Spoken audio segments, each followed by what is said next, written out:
What is going on, guys? Welcome back. Today we finish off the Caravan. So we finish the electrical, we route the wheels out, and we get this thing fully registered and on the road. So let's get to it. So first up, we've added a hole here in the frame so we can route the loom from the front all the way down to the back. So here's the main loom laid out. So this starts at the drawbar, so it'll roughly be cut off here and terminated for the vehicle side. So it runs down the drawbar. It then comes to rounding where the toolbox is going to be on the A-frame, a DC charger. Then it runs all the way down and it splits at the axle. So this will be for the electric brakes. Goes into the floor at that take point there, and there's all the lights. So we're going to go from left and right side. And we've also got our camera cable here. All split it up. Yellow tongue's really handy with this sort of stuff. You can see we've got the one, got that one coming out underneath there. We've got the other one coming out the back, and they both come out this front hole that we've had to drill in.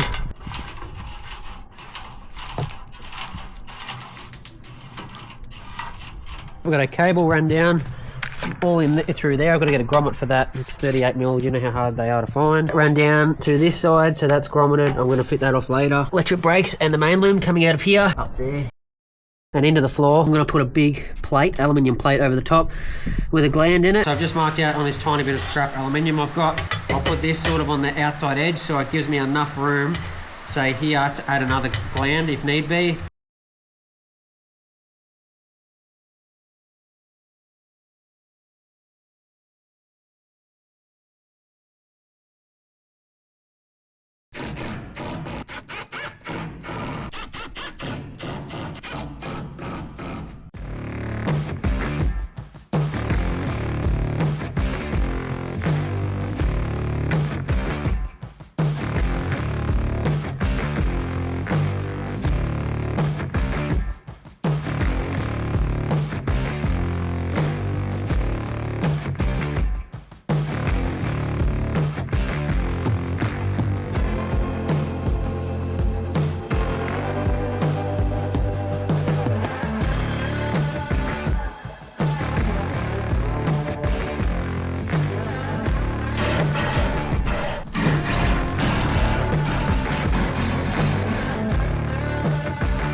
Righty, so with the axle done underneath, we've got the breakaway box all fitted up. See all the cables bunched up. That'll be a lot neater once we get a toolbox up the front here. It's all going to mount in that. Got the trailer core fitted off. So we've got our breakaway switch there mounted up on the side, and our cable's obviously going to go to the vehicle once you hook that up. And we've got our 7-pin here. But I've got the Anderson plug that's going to go into that as well here, and the camera cable, so I just haven't bothered with those yet because I've got to hook those up on the car too. Up the front here, I just want to finish off. I want to route the handbrake cable.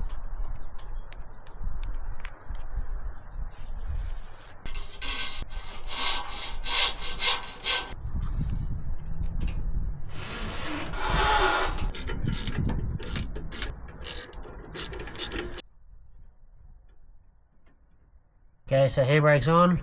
As you can see, that little bit of tubing is just helping from rubbing on the leaf spring, and also across here from rubbing on the frame. So this side's also connected up underneath. So I've got a super crazy idea, right?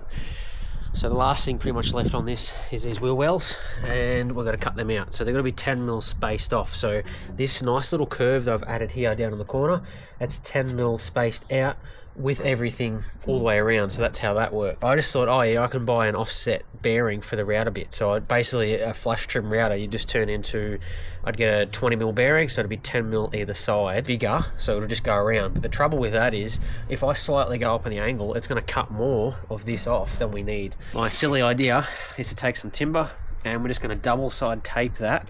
This stuff I've used plenty of times before. It's really good. I just went and got a full roll of it. So that there, it's super strong stuff. We'll clean off the backside in here, up underneath. I'll probably show you guys actually, that might be a bit better. So up underneath, up on the steel part up in there, we're going to double side tape that piece of wood to it. Get you at all. 3 layers of double sided tape to bring up to 10mm. They say this is 8mm, but actually measured at 7mm with the verniers, so pretty much that's just to guide us all the way around.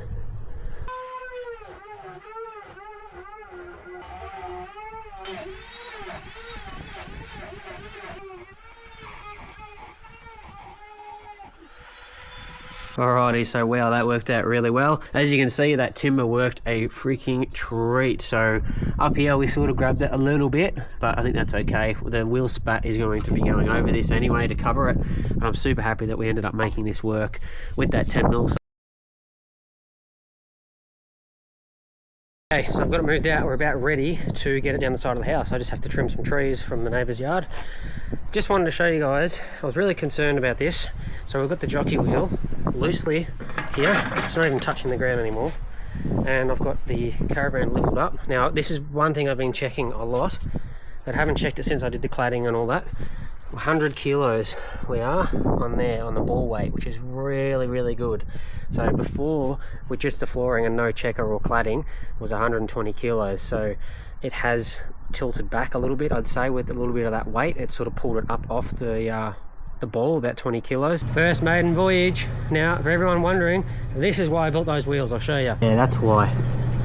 Got like 20mm, not even, clearance from the roof. The eave on the house is actually slightly bowed, so it's a bit higher as you get it more so out, and it grabbed the rubber seal on the top. Luckily it wasn't too bad, I'm able to save it, but I'm gonna have to definitely do something about the axle, lower it more and then put bigger wheels on it to bring it back up, because we extended the roof height 100mm. We're starting to rub. So anyway, here it is. Let's go get it weighed. So here we are, pulled up on the weigh bridge. We're about to unhook. I want you guys to pause the video and comment what you think this thing's gonna weigh. I guessed about 1,000 kilos. Alright, so check this thing out. We got it out. Man, this thing tows good. So the weight came in, it's not too bad. 1100's pretty good. It's not too heavy on the ball, which I'm happy about. And you know, that's roughly about where I thought we were gonna sit, maybe about a tonish, but we're a bit heavier. So it looks freaking awesome. I'm really happy with that. Anyway, what do you guys reckon? Alright, so I cannot begin to describe how freaking stoked I am. I've got this thing out at my dad's at the moment. He's let me store it out here, which is really good because I don't have to try and get it down the side of the house. So basically what happened, we raised the whole van up 100mm in wall height, and also down here we raised it 75mm. Now, the axle, if you guys remember, is flipped under, so it's on top of the springs, so it is as low as I can go, and I've built little wheels that basically make the backing plates drag on the ground, so it is that freaking low. Alrighty, so I haven't explained too well what's been happening. So pretty much about a couple of days ago, we towed the Caravan up to the local roads department because I gave them a courtesy call, said, hey, look, we're going to bring the van up and get it registered. Do I need to do anything? And they basically said that our registration number that I had from 1994, it had been paid all the way up till 94, did not have a VIN number on it, so it was just unknown. So it said that it was the make of it was a Coronet Caravan. It was unknown VIN or chassis number. Back then, they didn't have chassis numbers very long. The chassis numbers, sorry, were only like 7 digits, and they didn't have a VIN sort of thing, I don't believe. So that was pre-89, 1989. So here, you've got to have a 17 character long VIN number. So what I ended up doing was going in there, and they said this is very common. Most older Caravans have to go through it. No matter if you reclad it or whatever, they don't care if you gut it or anything like that. All they needed was an extended VIN number from a Rover system. It's called Rover. So I applied for that, and hopefully that'll be here very soon. And that will give us the 17 digits. Then I'll have to stamp it in, and away we go. We get it registered. So we'll wait till that happens. But before I could send off the application, I just had to add some reflectors. So we've done the back, front, and side to side ones. I use screw on ones on the sides just because they're a little bit stronger. So they're all on now and looking really good. A few moments later. Alright, so it's been about 3 weeks here. So the new VIN come in about 3 days time, 3 working days. That was really quick, super easy. I just had to fill out all the ADRs as to why this thing is compliant and meets everything. So I did all that, took 3 working days to get back. I've stamped it in, I've done a new compliance plate, everything's ready as they instructed. Pretty much the local roads appointment was pushed 3 weeks because we just weren't sure how long that was all going to take. I've picked the van up, I've had to borrow a car because the 105 decided to throw a call pack right the day before. So anyway, we're going to get this thing re-weighed. I'm not going to take any chances. I want to have the new VIN on there, and then yeah, we'll get this thing weighed and we'll take some videos, and that will be it for this video. But how exciting. Let's do it.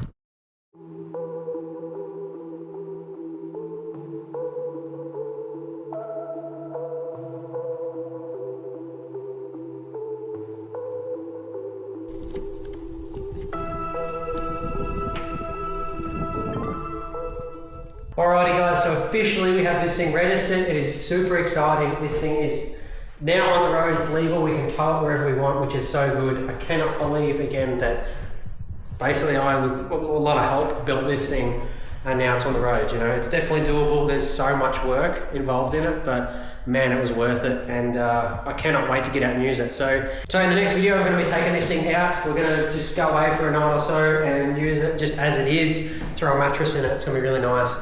It is so hot in here at the moment, so definitely going to have to get some insulation for this thing. I'm nearly sweating up in here, but yeah, it's great to have this thing out. Obviously, it's sitting on a bit of an angle at the moment outside. Here, you can see that it's definitely on an angle, but you know, I had to borrow a car to make it work. So yeah, pretty damn excited. It's official. How good. All right, so that's going to be all for today's video, guys. It's really good to have this thing done. I can't express that enough. It's awesome to be able to have it legal, tow it around, and now we can fit this thing out. So the internal fit off is going to be a little while away. I definitely have some things planned, different ideas for inside, so I'm definitely keen to start that. But a little bit of a breakdown. Basically, what it owes us now is about $5,000 roughly, plus on roads, I suppose. So pretty much to get to this point is about that. The checker plate was, I think, like 500 bucks. The cladding was about 1,000 roughly. The windows are about 1,000, and then all the steel to do the frame was a bit over 1,000, plus about 1,000 for the axle. So 1,000 seems to be the popular number here. But anyway, it's really affordable, and you know, it's definitely a good fun project to do. So if you guys liked it and enjoyed this build, definitely leave a comment down below. Stay tuned for the next video. We'll definitely be hitting on the road, and it's going to be really fun. So the build's not over yet, but I'm super keen to get into the interior. So smash that subscribe button and notification bell so you don't miss out on anything. I'll catch you in the next one.